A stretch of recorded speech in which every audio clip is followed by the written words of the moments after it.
Dennis Prager here. Thanks for listening to the Daily Dennis Prager Podcast. To hear the entire 3 hours of my radio show, commercial-free, every single day, become a member of Pragertopia. You'll also get access to 15 years' worth of archives, as well as the daily show prep. Subscribe at pragertopia.com.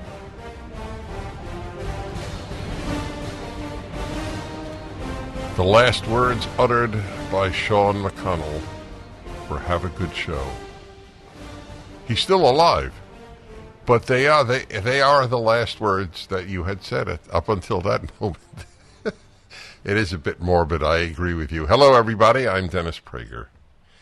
I hope you read my column today. It is about two phrases and what they really mean. When people say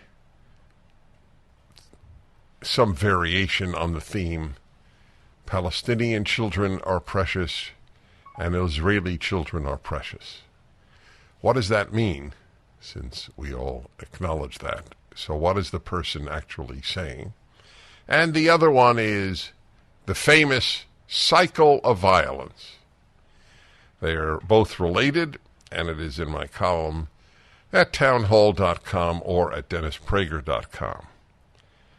So my producer will get a big kick out of this. The article in the New York Times and then an article in the New York Post on the exact same subject. Here is the headline in the New York Times. Half of New York City children passed math and reading tests. The laughter is the laughter. It's gallows humor. How else could I describe it? So let us say that were actually accurate. Isn't that pathetic? But it's much worse than pathetic. It's worse than the headline. Here is the subhead in the New York Times. The proficiency rates are up. And now, the great word in the English language, but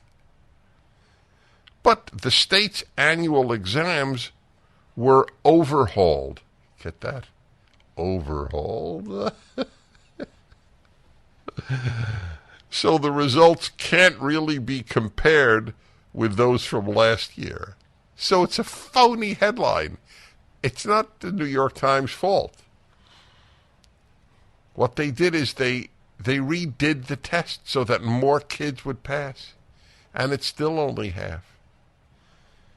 Remember, truth is not a left-wing value. It applies to everything. Douglas Murray in the New York Post, his headline is a bit more to the point. Don't believe the, quote, rise, unquote, in student test scores. They've moved the goalposts. I mean, think about that, right? Imagine that if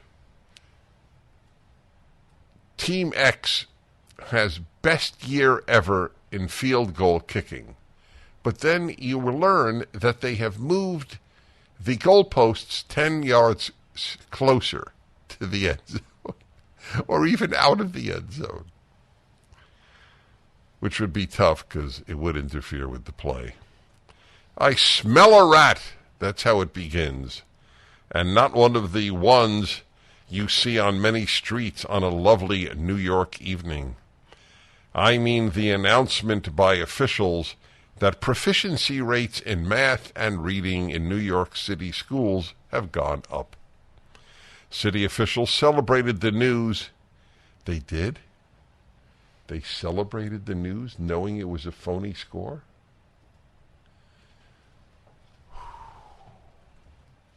As a sign that students are getting back their educational mojo since the pandemic.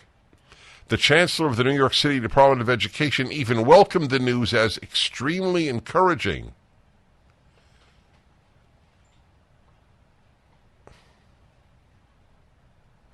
I'm pausing because I'm thinking, I'm thinking of how to control my language with regard to professional educators.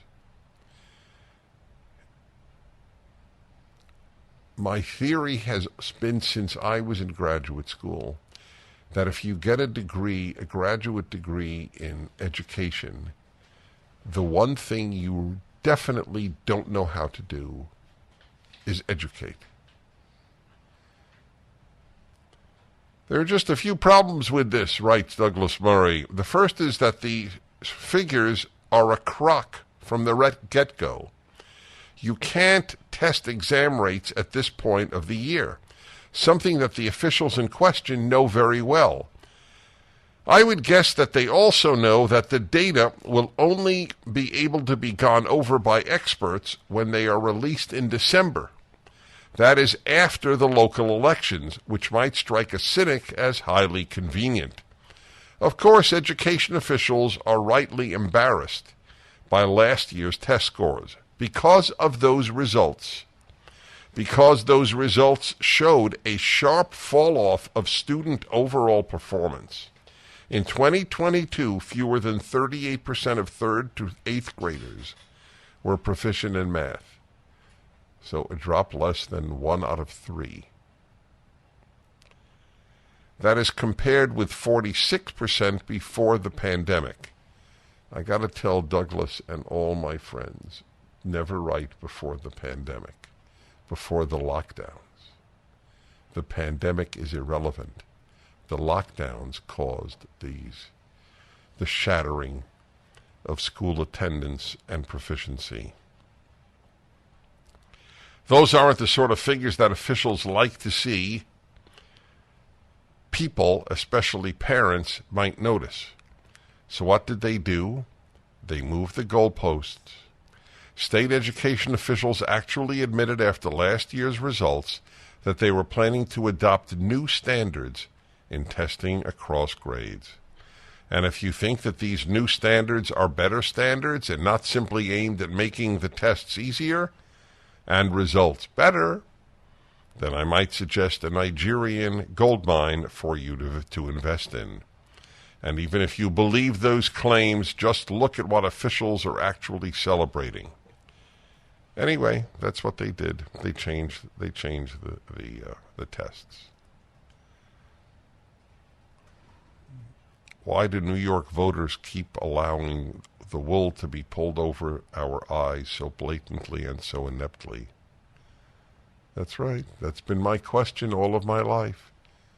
Why do people in Seattle and Portland and San Francisco and Philadelphia and Chicago, why did they vote Democrat? Well, I have a very interesting answer.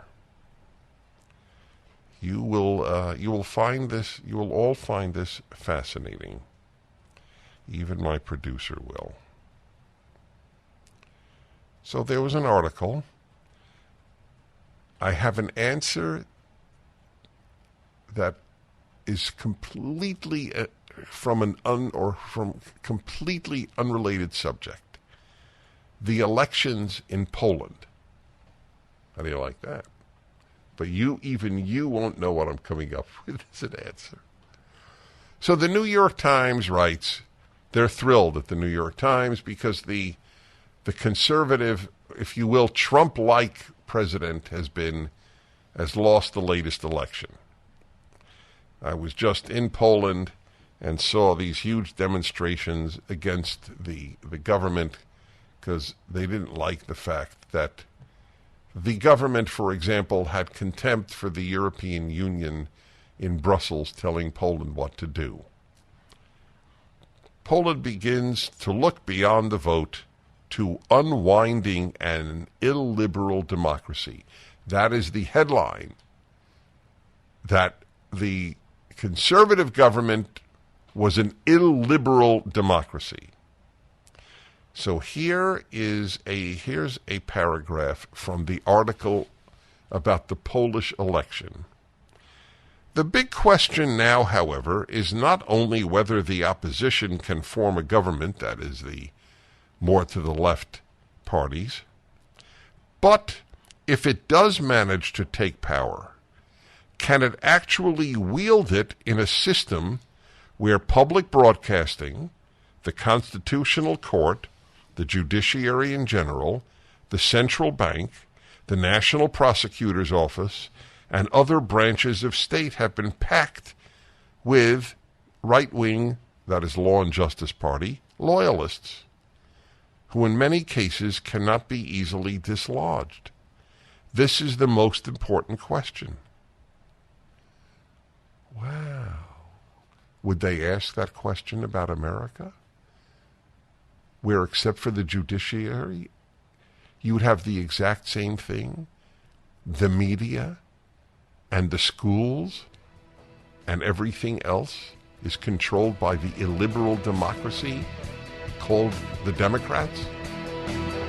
Gold dealers are a dime a dozen. They're everywhere. What sets these companies apart, and whom can you really trust? This is Dennis Prager for AmFed Coin and Bullion, my choice for buying precious metals. When you buy precious metals, it's imperative that you buy from a trustworthy and transparent dealer that protects your best interests. So many companies use gimmicks to take advantage of inexperienced gold and silver buyers. Be cautious of brokers offering free gold and silver, or brokers that want to sell you overpriced collectible coins, claiming they appreciate more than gold and silver. What about hidden commissions and huge markups? Nick Grovich and his team at AmFed always have your back. I trust this man. That's why I mention him by name. Nick's been in this industry over 42 years, and he's proud of providing transparency and fair pricing to build trusted relationships. If you're interested in buying or selling, call Nick Grovich and his team at AmFed Coin and Bullion, 800-221-7694. AmericanFederal.com, AmericanFederal.com.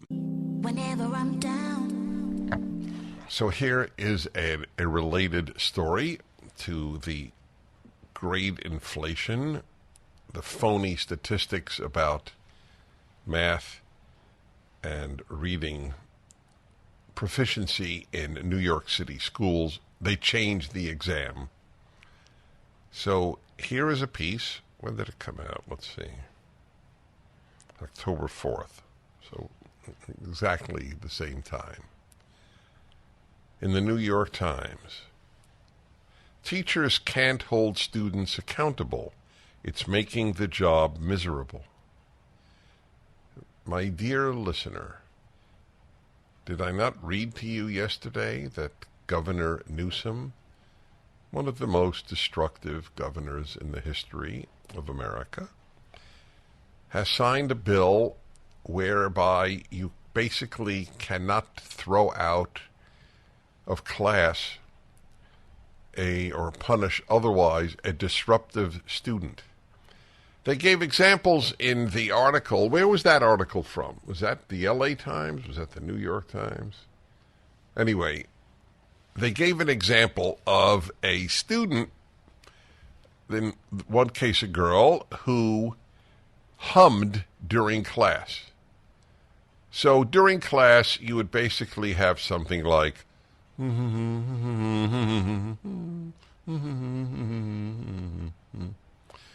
I doubt she was humming that because that's Mozart. Nevertheless, she would hum.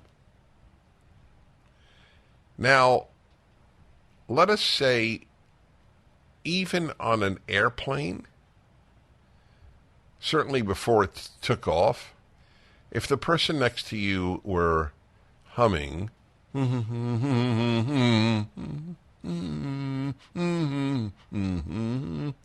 would drive you crazy.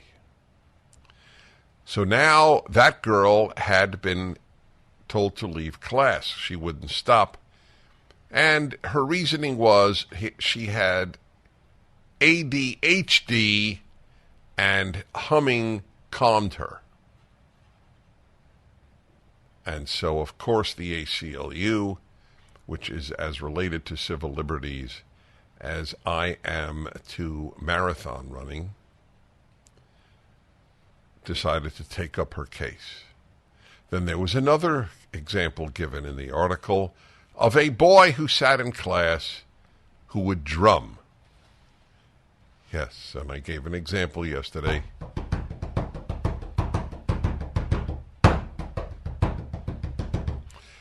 And most of us would say that that kid should be kicked out of the class and probably suspended. Not anymore, not in California. Because why? You probably guessed it, or you heard me talk about it. A disproportionate number of blacks and Hispanics and disabled were thrown out of class for doing that. And I wondered about the disabled. It didn't make any sense. I picture a kid in a wheelchair, and why would he be considered disruptive to the extent that they would disproportionately be thrown out of class? But then I realized from the ADHD girl who hummed that's a disability, ADHD. So now I understand that. So since for the left, truth is not a value, and that's a fact, not an opinion, this is a good example. What they say is the reason there are more blacks, Hispanics, and disabled thrown out of class is because of prejudice, bias. Yeah. Teachers want to throw out, or are more inclined to throw out, for the exact same amount of drumming, because if a white kid is drumming and a black kid is drumming, according to the left, the teacher is way more likely to kick the kid who is black out for drumming, because teachers do not find white kids drumming problematic. Isn't that amazing? That's you got to admit, that is really racism. Oh, you're drumming there, Timothy? I know there are no Timothys anymore, but I just decided to take a classic white name. Yeah, well, if Timothy is drumming, then we keep him in class. But if La Timothy or De Timothy is drumming, we kick him out. That is what the left says. And the only question is, do they believe their lies? What they're saying, by the way, is so remarkable, and teachers accept this, that vast numbers of teachers are racist. I don't claim that. I think vast numbers of teachers are, in fact, leftists. That's why they are a member of the most leftist group in the United States of any number of teachers' unions. Tell me something that is as powerful, has as many members, and is as far left as teachers' unions. Maybe there is, I just can't think of one offhand. So teachers can't hold students accountable. It's making the job miserable. This is the New York Times. No comment on what's happening in California. You can't throw out of class disruptive students. She begins, the writer, Jessica Gross. She's an opinion writer. A few weeks ago, I wrote about how America's teacher pipeline is drying up. According to education researchers, the proportion of college graduates who go into teaching is at a 50-year low. Yet there are still college graduates and young professionals willing to commit to a challenging career that frequently comes with low pay. But that pool shrinks when you factor in mountainous student debt. Gee, who created that problem?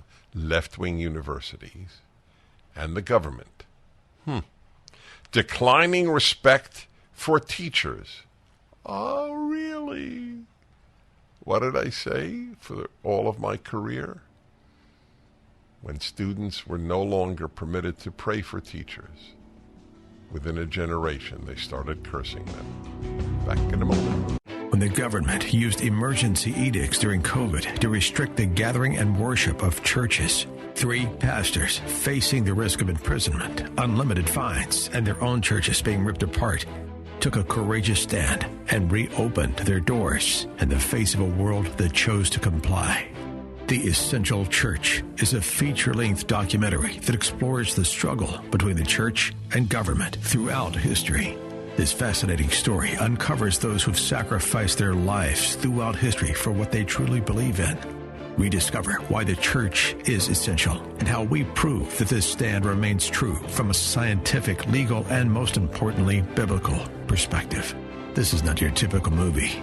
It'll change your life. You need to see this movie with your friends and family. The Essential Church is streaming today exclusively at salemnow.com. That's Essential Church, streaming at salemnow.com. The left has ruined education. I gave you the latest example. In California, you cannot suspend, throw out of class. You can't get rid of disruptive students. So then at the same week, the New York Times has a piece about why it's a 50-year low of young people entering the teaching profession. And because of the shattering of standards, behavioral and academic. The left ruins the schools and then writes about the ruined schools, but never mentions who did it. The left is like the child who spills grape juice on an expensive tablecloth or rug and then says, "It's spilled." The schools got ruined. Don't look at us. Even though they're 100% responsible. So this woman is opinion writer for the New York Times, is writing about people not going into the teaching profession. And she writes about the reasons. Schools are ground, that was the third reason. Okay. The pool shrinks when you factor in mountainous student debt, declining respect for teachers. Why is there declining respect for teachers? For the same reason there's declining respect for policemen. Because the left has ruined it. The only respect left in our time is for academics and for government, when the government is run by the left. That's who you respect. If you don't hear it from the government, it is not true, said the former Prime Minister of New Zealand. You can trust us as a source of that information. You can also trust the Director General of Health and the Ministry of Health. covid19.govt.nz. Otherwise, dismiss anything else. We will continue to be your single source of truth. We will provide information. That's frequently. The great line. We will share everything we can, everything you single see, source of truth. A grain of salt. And when you see those messages, remember that unless you hear it from us, it is not the truth. That's right. That's the authority they respect. Unless you hear it from us, it is not the truth. That is why we speak of the left as neo-communist. That's exactly what the communist regimes said. Unless you hear it from us, it is not the truth. I continue with this article.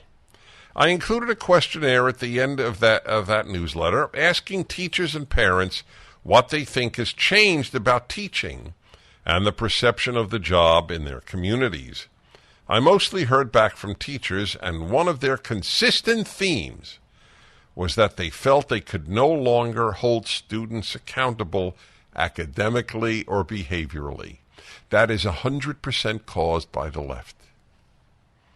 So the New York Times writes about it as if the grape juice fell.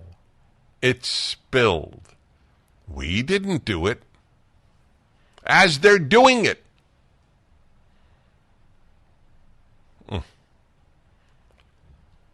So who does she blame? Here's the end of the sentence.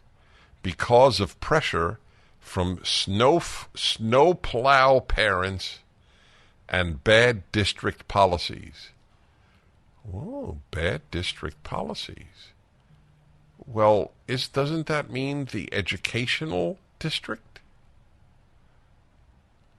So in fact, then, teachers are responsible for their low state, for their being held in contempt by students. Are the teachers leaving the teachers' unions?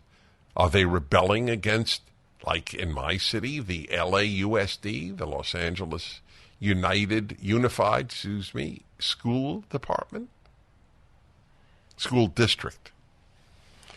The current teachers quoted in this newsletter asked not to go on the record with their full names in order to avoid potential repercussions in their workplaces.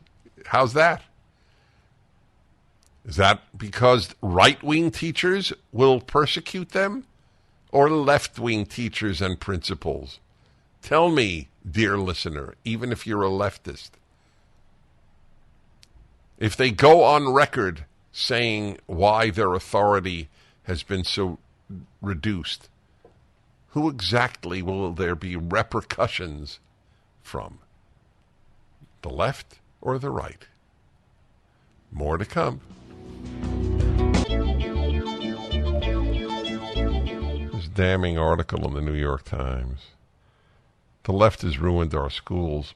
That's what it's about, but they never once blamed the left. Not once. They do, though, say bad district policies. A typical response, she sent out a questionnaire to teachers, the writer in the New York Times, came from Russell, a public high school teacher on the East Coast. He said that when a big chunk of the graduating class, quote, has a 4.0 grade, that's meaningless. This is what he wrote. Failure is a bad word, and the kids know it. It takes way more work to hold a student accountable than to simply pass him, her, him/her. Even if a kid does nothing all year, we are encouraged to find a way to pass him, her. And then, of course, when a student does not perform, parents often want to know what we are going to do about it, not what their child can do. Who has produced these parents, the left or the right? I'm curious, what do you think? Think these are left-wing or right-wing parents who demand that the teacher change, not that their child change?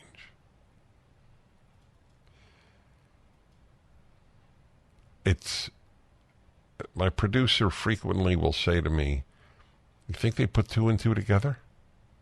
You think they put two and two together? Not in Oregon. 2 and 2 doesn't equal 4 in Oregon. They announced, the Oregon Education Department, that the idea that there's one right answer in math is white supremacist. The left ruins everything it touches. This is just an example. That's all it is, but not once are you told that. Part of the issue is grade inflation. As Chalkbeat reported last year, quote, even as students have taken higher level courses, their GPAs have steadily risen. Geniuses. They're taking more GPA courses, and they still rise from an average of 2.68 in 1990 to 3.11 in 2019. And I'm sure since 2019 it's risen. This overall state has become more alarming since 2020, given how far behind school children are now. What, by the way, do you think that homeschool children are behind? Of course not.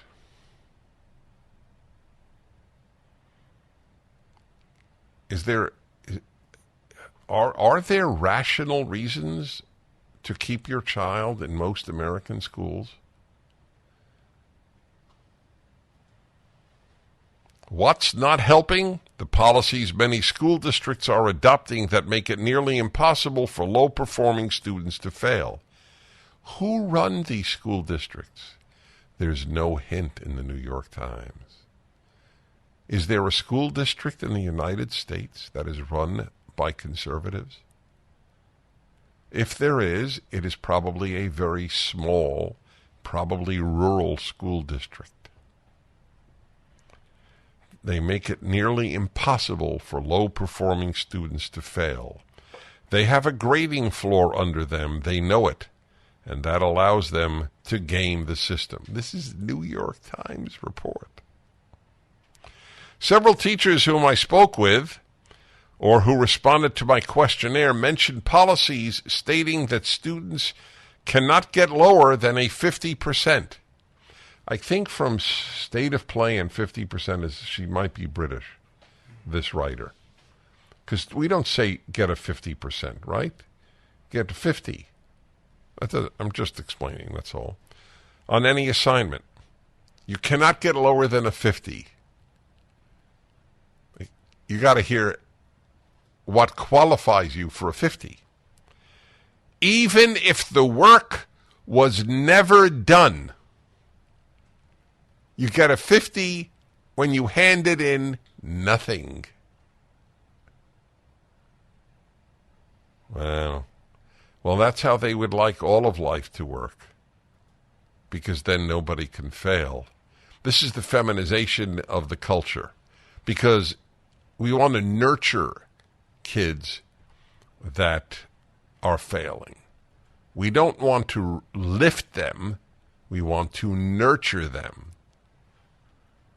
A teacher from Chapel Hill, North Carolina, who filed the questionnaire name field with no, said the 50% floor and no attendance enforcement lead to a scenario where, quote, we get students who skip over 100 days, have a 50%, complete a couple of assignments to tip over into 59.5% and then pass.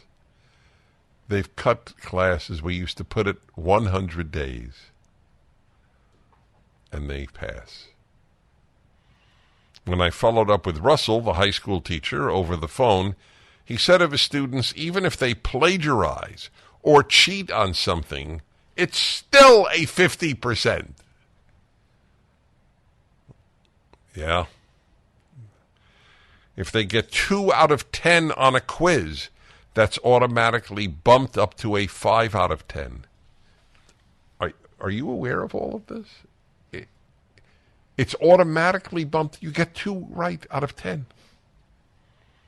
He said grades are no longer tied to attendance and that grading quarters are merged. So some students, quote, quickly found that if they could have a passing grade in the first 1 or 2 quarters, they could just stop coming to school. And people will vote again. The author of this piece, being a Times opinion writer, will probably vote for the left as well. It is like voting, it is like going to a doctor that you know is a quack. Voting Democrat when you know what the schools have been done with. Not to mention the stores downtown. We return. I'm Dennis Prager. The Dennis Prager Show. Mike Lindell has a passion to help you get the best sleep of your life. He didn't stop at the pillow. Mike also created the Giza Dream bed sheets. These sheets look and feel great, which means an even better night's sleep, which is crucial for overall health. Mike found the world's best cotton called Giza. It's ultra soft and breathable, but extremely durable. Mike's latest deal is the sale of the year. For a limited time, you'll receive 50% off the Giza Dream sheets, marking prices down as low as $29.98, depending on the size. Go to MyPillow.com, click on the radio podcasts square, and use the promo code Prager. There you'll find not only this amazing offer, but also deep discounts on all MyPillow products, including the MyPillow 2.0 mattress topper, MyPillow kitchen towel sets, and so much more. Call 800-761-6302 or go to MyPillow.com and use the promo code Prager. Hello, everybody, and welcome to the Dennis Prager Show. The president is accepted an invitation to visit Israel, where he will meet with the Israeli Prime Minister as well as with the head of the Palestinian Authority, which has authority over the West Bank but not over Gaza, which is run by Hamas. Palestinians are divided between the Palestinian Authority and Hamas. And I salute the president for his statements. I can't stand the man, but since my belief is that the most important thing of all is telling the truth is he gave a very fine talk on behalf of Israel. Having said that, it is worth noting that the appeasement of Iran has not helped the situation. The denial that Iran orchestrated this, which anyone with common sense presumes to be true, is not an honest aspect of our current government. The giving of Iran $6 billion for hostages. They pick Iranian Americans visiting Iran off the street, jail them, and then get $6 billion. It is a worthy question whether A, they would have been arrested had Donald Trump been president, and B, would Donald Trump have given them $6 billion? I don't think they would have been arrested, although I may well be wrong. Maybe they were arrested while he was president. I'd like to look that up. I will have to do that. So I'm going out on a limb here by saying I don't think that they would have been really kidnapped. Arrested is a somewhat foolish term here, kidnapped. And I don't believe that that amount of money would have been paid to Iran. Donald Trump did remove the United States from the agreement that the Obama administration had signed with Iran, and regards Iran as a threat to the world, which the regime is. It is first and foremost a threat to its own people. Then secondly, it is a threat to the existence, not just the security, the existence of Israel. Which reminds me to remind you, you can learn more about the Middle East and understand its situation better if you watch all the videos at Prager University on the Middle East than if you went to graduate school in Middle Eastern Studies. And guess how I know that? I went to graduate school in Middle Eastern Studies. I was a fellow at the Columbia University School of International Affairs at two of its institutes, the Russian and the Middle East. Studied Russian and studied Arabic and knew Hebrew. Those were my fields. And I'm telling you, with really, believe it or not, I have no problem in disrespecting people who do bad things, but this is not meant as a put down of my professors. It is meant as a fact that you will understand the Middle East better if you watch these. How many are there? 12? They're all 5 minutes. I think there are 12. That would be an hour's worth. Yeah, because I think it isn't at 59 minutes, I think. So maybe 11. 11 or 12 talks given by various individuals about the Middle East at PragerU, and it's a package. What do? They just go to PragerU and there is Understand the Middle East or something to that effect? Yeah.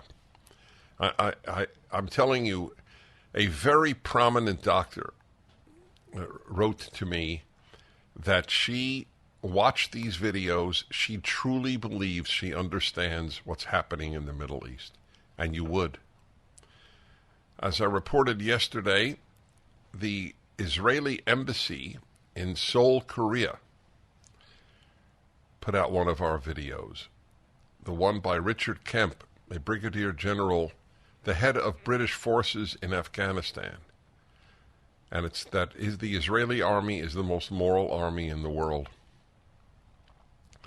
And he's a high-ranking officer in his own army, and and he says that. And that's the army that is accused of genocide. Do you know how often genocide is used with regard to Israel's policies on the West Bank and Gaza? Genocide? The reason is any term that can put Israel in disrepute is used by the left and by the Muslim supporters of the Palestinians, which means those who support the destruction of Israel, the annihilation of its population and the country. That is what you need to know. Please go to PragerU. It's free. Watch it with your family. Send it to people. Watch as many as you want. The total is an hour, but it's all 5-minute videos. There's a video there by, what's David's last name again? David Bragg. Bragg, yeah. David Bragg gives a phenomenal video on how many times the Palestinians have been offered a state and declined it. Do you know that? Do you think almost any graduate student of Middle Eastern studies at the most elite universities in the United States knows that? Isn't that relevant?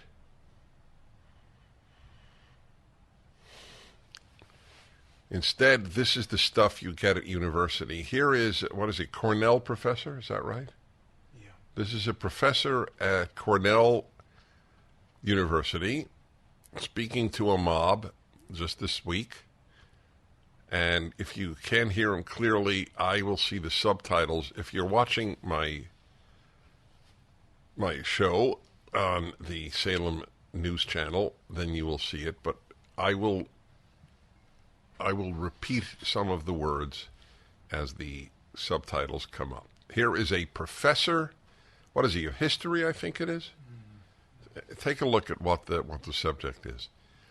Talking to an Israel-hating mob of students this past week. It was exhilarating. It was exhilarating. It was exhilarating. It was energizing. It was energizing. And if they weren't exhilarated, And if it weren't exhilarating by this challenge, to the monopoly of violence, by this shifting of the balance of power, then they would not be human. I was exhilarated. Yeah, it takes a special piece of crap to be exhilarated by families being shot up. Cornell University. What was this despicable human's name? Russell What? Russell what? Rickford. Russell Rickford. Yeah. And that's the... Is there one Cornell University professor who spoke on behalf of Israel that we know of? Am I hearing crickets? Or we just don't know?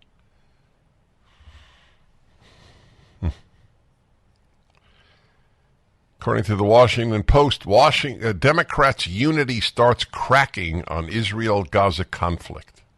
That's it. It's an Israel-Gaza conflict. 5 Democratic House members on Monday, that's yesterday, introduced a measure calling for an immediate ceasefire in Gaza. When President Biden spoke at an LGBTQ plus event on Saturday, God, that's a shock. He spoke at an LGBTQ plus event. You know what is a worthy question? Forgive the detour here. Do you think that all these flags and Pride months and speeches and demonstrations and President going to LGBTQ plus events is helping the cause of LGBTQ? We continue.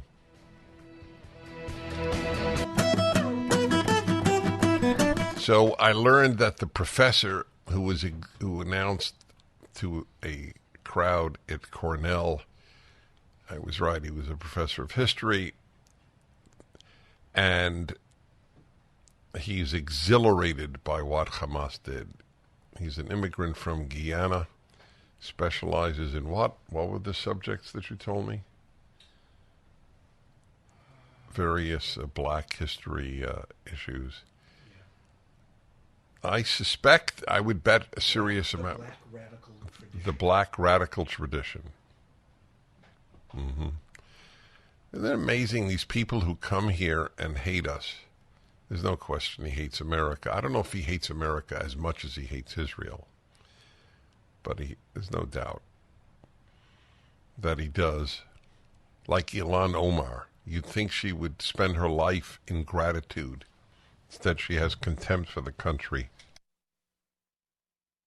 that took her in. Or Rashid Tlaib. Okay, let's see here. Sunset Beach, California. Antoinette, hello. Hello, Dennis. Good morning.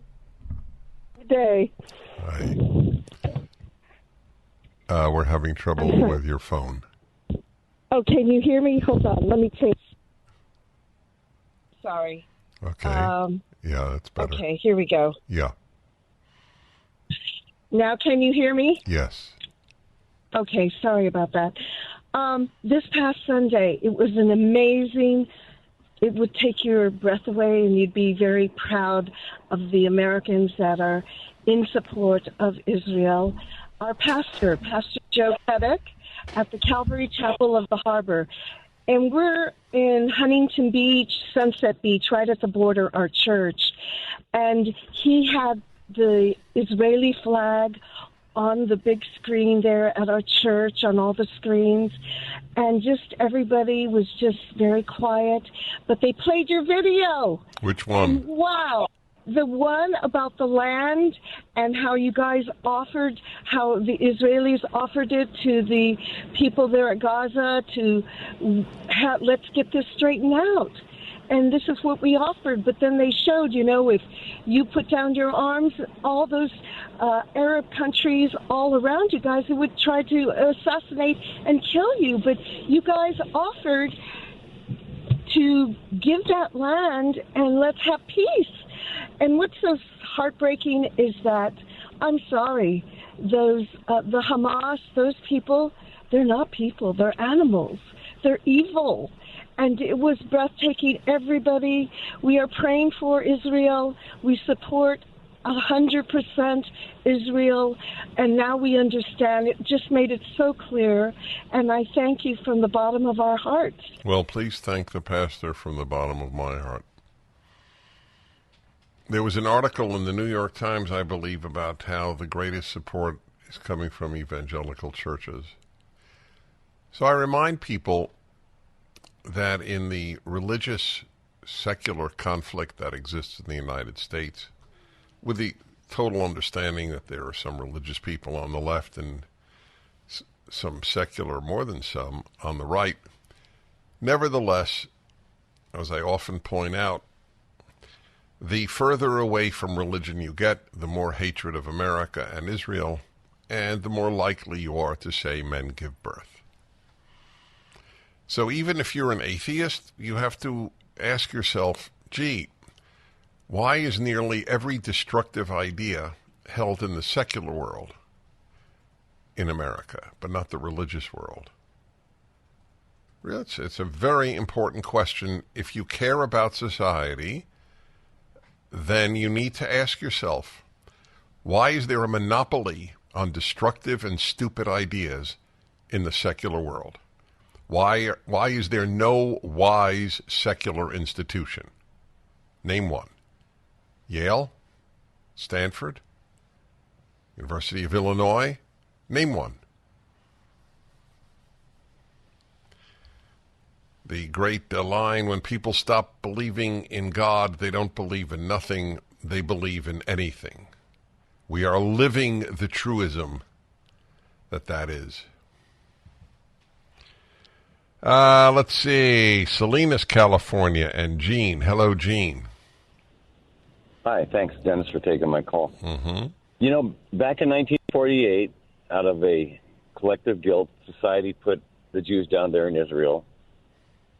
And I don't, except for Vatican City, which I even question, I can't think of another place on earth where land has been set aside for either a race or a religion. And I think it's time to admit that it's not going to work out, and maybe they should be like the rest of us and disperse amongst the rest of the planet and integrate. They're too into keeping to themselves, the Jews are, and breeding, procreation, business, everything, and that's why concentrating them is the worst thing we could do. So tell me how many non-Japanese live in Japan? Well, they were born there, and there's no other religions, races over there. That's right. It's called I'm reacting to your comment that there is no other country except the Vatican that is set aside for one group. Also, anybody can convert to being a Jew. No one can convert to being Japanese. There are vast numbers of countries that are ethnically or culturally unified. Finland is 98% Finnish. Same religion, or at least historically the same religion, same language, same race. So why you object or you find offensive or bizarre that the only people on earth that can't have their own country are the Jews is something, if you want to respond, I'll keep you on. The Jews are not just a religion, and they're certainly not a race. There are Jews of every race. So they had a country there 3,000 years ago and 2,000 years ago. And they went back.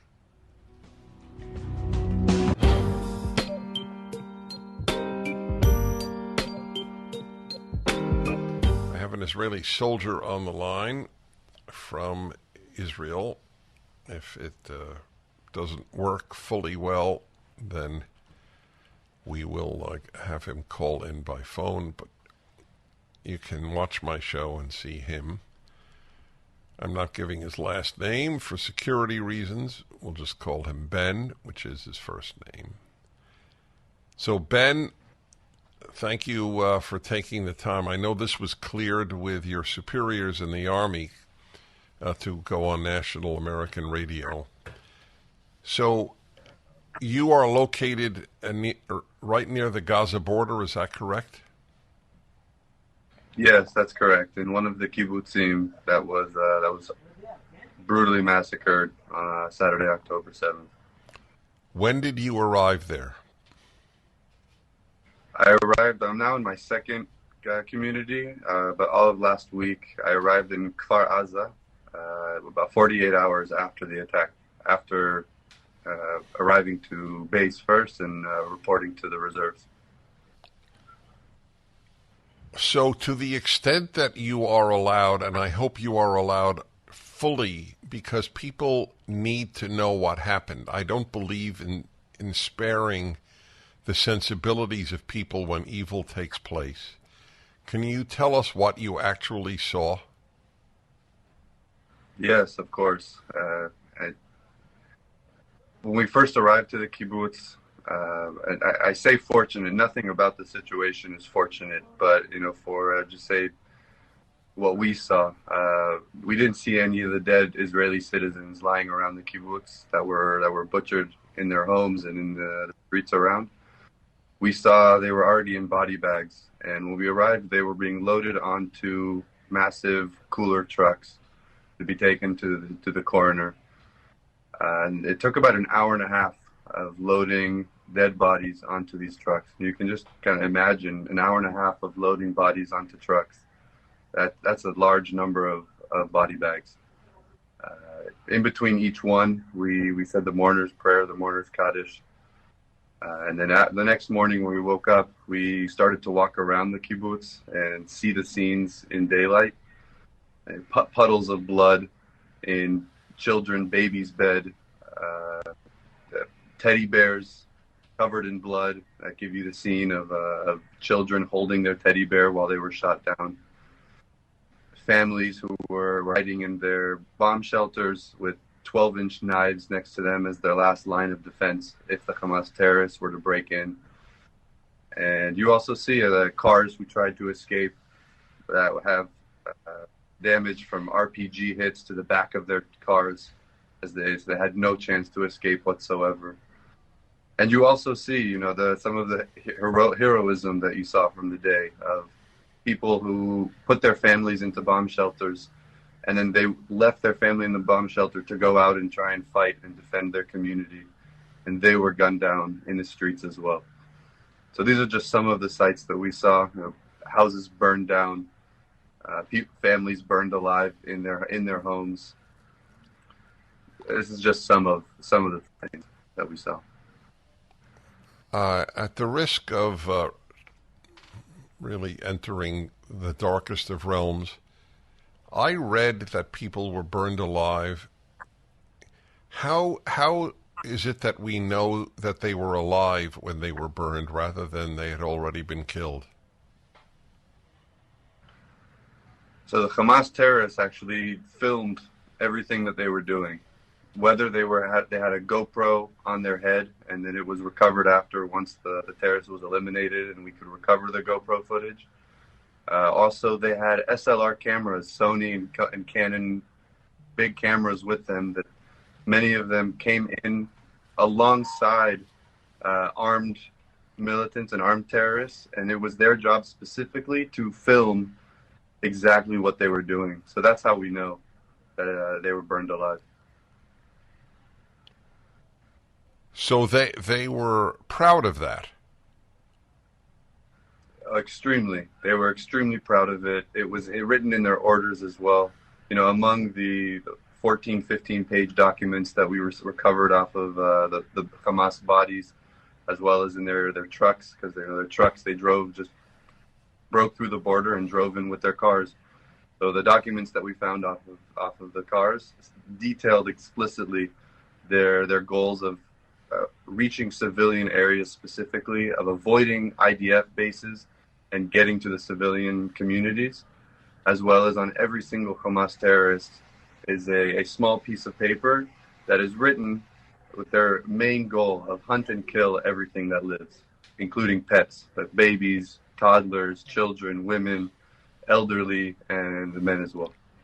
Please stay on with me. I'm very fortunate that we got to talk to you. Please stay on.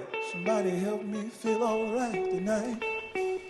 Hello, everybody. I'm Dennis Prager. I'm speaking to a member of the Israeli Defense Forces, the Israeli Army, the IDF, named Ben. I'm not giving his last name. And he went to the border with Gaza just within 2 days of the massacres. And you described the body bags and the soldiers saying Kaddish, the mourner's prayer for each body. You saw the bodies of people burned alive. They have videoed it. I think you don't even have to comment. You're certainly free to, but I think Israel should release everything. If people don't want to watch, they don't have to watch. I don't believe in hiding the atrocities from the public. People have to know whom they're dealing with. So I want to ask you a few questions on the human level. With your fellow soldiers, what is the talk about?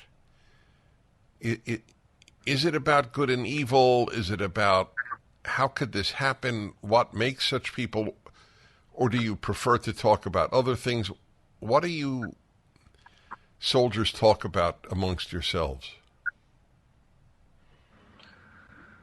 Well, it's very difficult to process everything that we've seen. And so it's going to take years for everyone here that what the scenes that we've seen to actually really internalize everything and start to deal with it ourselves. But we do talk about, we try to keep a positive morale. It is a very positive morale around the guys, knowing what our goal is moving forward and keeping that focus straight, not letting our guard down. However, in terms of the good versus evil, we know that this is who we've been dealing with for years. Hamas has been around since 2006 in terms of the leadership of the Gaza Strip. And since then, we have a couple of years engaged in clashes with them. It's unfortunate that it's taken this long for the world to wake up to what we have next time, what we've been dealing with, for all of these years.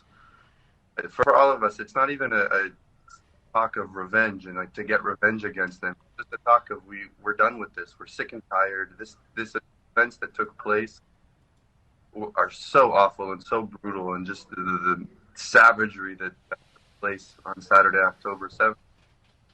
We have a determination to never let this happen again. If we don't deal with this now and uproot Hamas and completely eliminate them, then it's going to be our kids who are going to be fighting the next fight. And nobody wants that. We've all lost way too many people in, the last 15 years, 20 years of fighting, but especially this time, everybody knows somebody. I lost my commander from when I was in training 5 years ago, fell on Saturday. Friends who've fallen, family members who've been kidnapped and executed. It's gone too far, and we know that this is the pure face of evil, and it must be destroyed.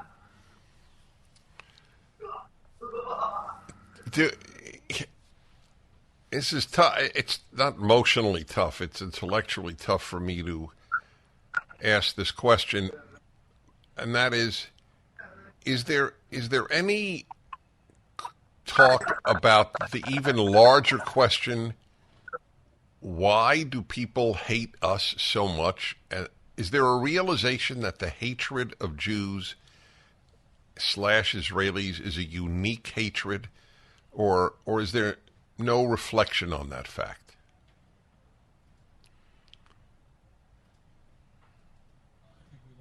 We lost him? Oh, okay. Maybe you can call back in. I do wonder if the average Israeli thinks about that. Okay, we got him back. So Ben, did you hear my question? I'm sorry. Is he back? Yeah, but I'm not hearing anything. Can you hear me? Yeah, I can now. Did you didn't happen to hear my question? Is that correct?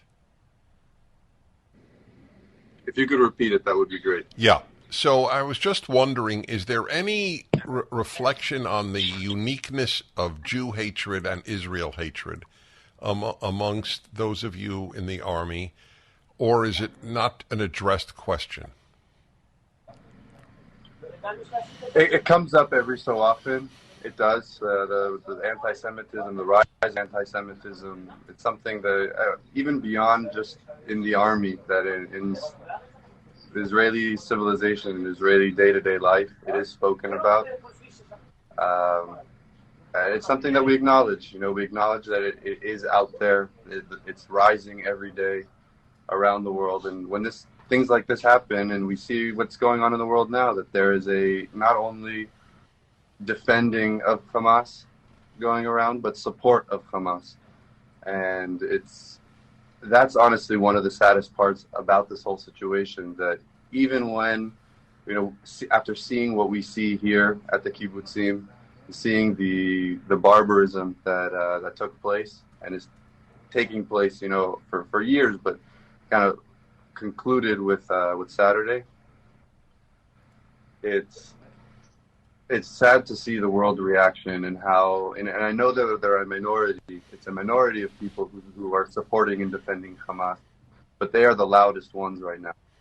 And that's the saddest part. And so I think we all have a responsibility, and we talk about this too. I talk about it amongst my friends, that we all have a responsibility to share our stories, and those who are not here, but understand and acknowledge and, believe the things that are being said and shown, there's a responsibility to condemn Hamas, condemn terrorism, condemn the evil in any face it is shown, and the majority needs to be loud. The majority needs to be louder than that silent majority, the minority that is currently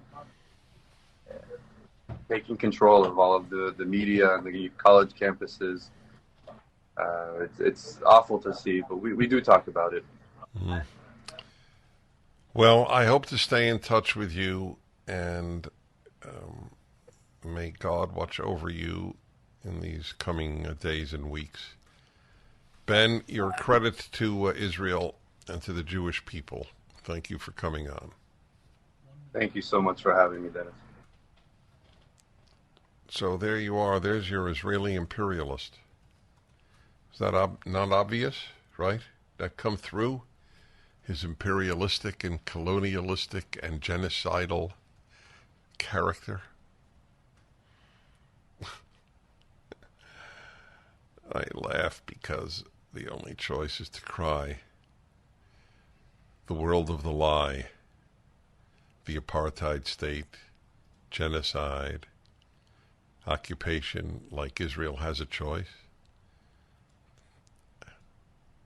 How many people know that Israel stopped occupying Gaza and then got killed?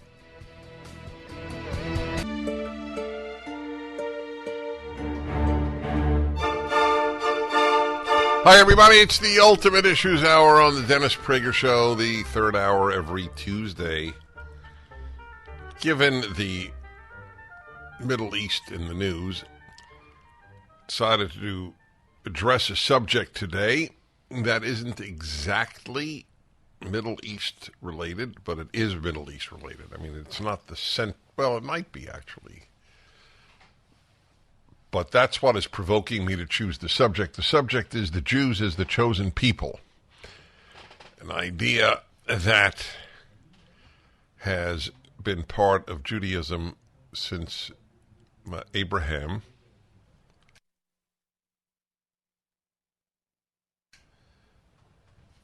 An idea that has been the essence. God chose Abraham and his seed and those who would convert to it. There is a prayer that is known to any Jew who prays, "You have chosen us from among all the people," etc. So it is the most interesting, or one of the most interesting aspects of Jewish chosenness is how seriously non-Jews have taken it. Jews are one of the smallest people on earth, and have always been that way.